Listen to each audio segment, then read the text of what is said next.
नमस्कार, हम रिंकू तिवारी, जिला गोपालगंज, बिहार से। अभी हम दुबई में रहिले। स्वागत बा आप सबके हमारे चैनल पे। आज आप सबके एगो जब लड़का के बारात जाला वो टाइम पे गीत गावल जाला, वो टाइम के गीत सुनाओ तनी। आशा बा के गीत आप सबके पसंद आई, और पसंद आवे तो लाइक और कमेंट जरूर करे लोगिन। और अगर चैनल के सब्सक्राइब नहीं कैले तो कृपया आप सब चैनल के सब्सक्राइब करें कि जब भी हम गाना अपलोड करें तो सबसे पहले नोटिफिकेशन आप सबके मिले।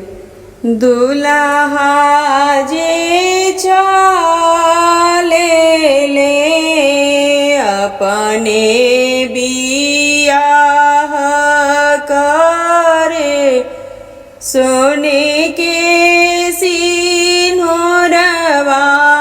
गइले छूट। दुल्हा जे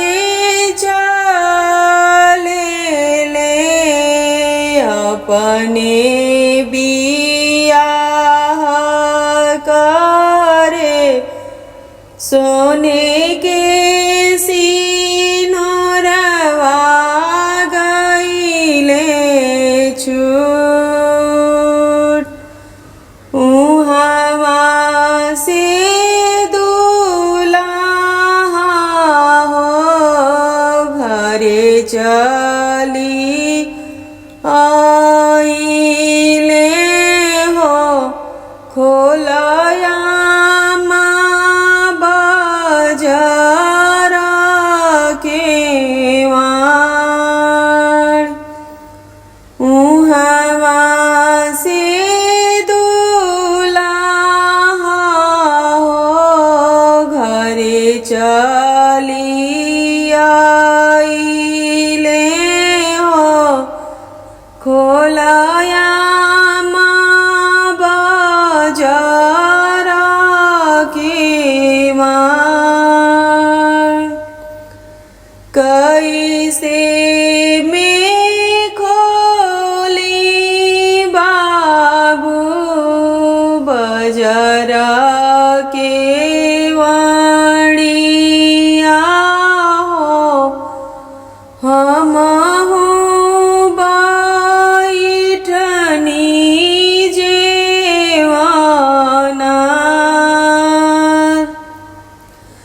कैसे में खोली बाबू बाजार के वाणिया हो, हम बैठनी जेवाना। गई तू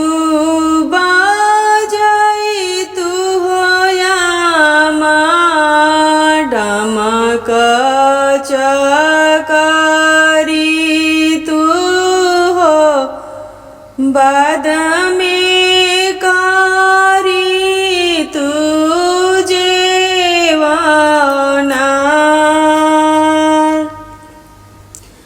गई तू बाजाई तू हो यामा, डमक चकारी तू हो, बाद में कारी तू जेवाना। आन के जामला हो बाबू घर भरी जाई जेवाना के बड़ी दुख हो। आन के जामला हो बाबू घर भरी जाई हो, जेवाना के बड़ी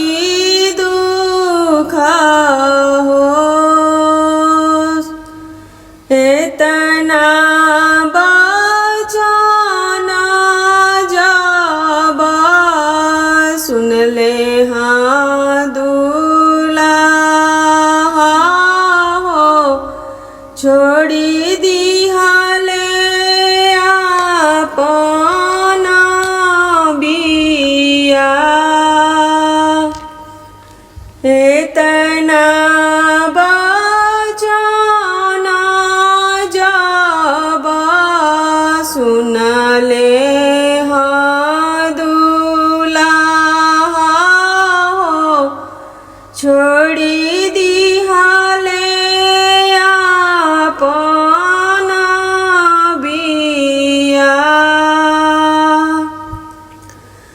नहीं हम करबो अपन बियाहवा हो नहीं तोहरा जेवाना के दुख नहीं हम करब अपन बियाहवा हो नहीं तोहरा जेवाना के दुख दुल्हा जी चले ले अपने बियाह करे सोने के सिंहरवा गईले छूट दुल्हा